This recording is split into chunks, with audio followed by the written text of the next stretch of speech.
I've been fortunate to work in some highly accountable environments, both as a principal, a chief academic officer, and I'd like to think I created one as a superintendent. I think when we hear the word accountable sometimes right now, that feels negative. Being accountable is about, can I justify the decisions that I make? Because when you ask teachers, principals, superintendents, they know what they're accountable for. They know their state accountability system, they know the measures. I think it's more important to talk about who we're accountable to. So teachers make decisions every minute of every single day. They're responding to what their students' needs are in that given moment. They're making decisions about what they're going to teach tomorrow, next week, or next month. In an accountable data culture, we are using the different sources of data that we have to make really strategic and thoughtful decisions about what we're going to teach, how we're going to teach it, when we're going to teach it, how we're going to collaborate, all of those different things. And so we're accountable to our students, to each other, to be able to justify our action.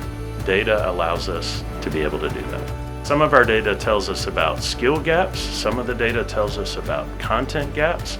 Some data tells us about attendance, discipline, other needs that students have, and all of that data is important. But I think what happens sometimes is, especially at the teacher level, we can get really overwhelmed with the sheer magnitude of data and not have a real clear understanding of the why. I think as district leaders, we've got to be really conscious of how clear our messaging is about why we're giving this assessment, what it tells us, and how we should use it.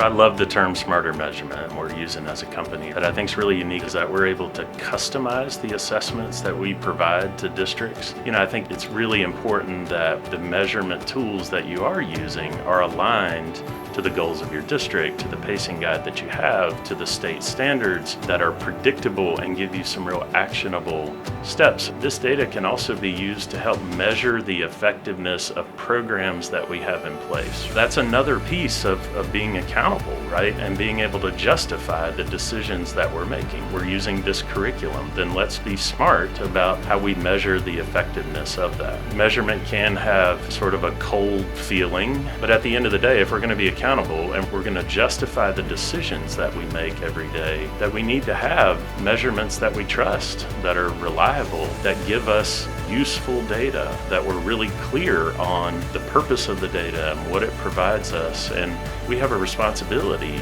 to measure the effectiveness of the decisions that we make every single day, all the way down to the classroom, all the way up to the superintendent level.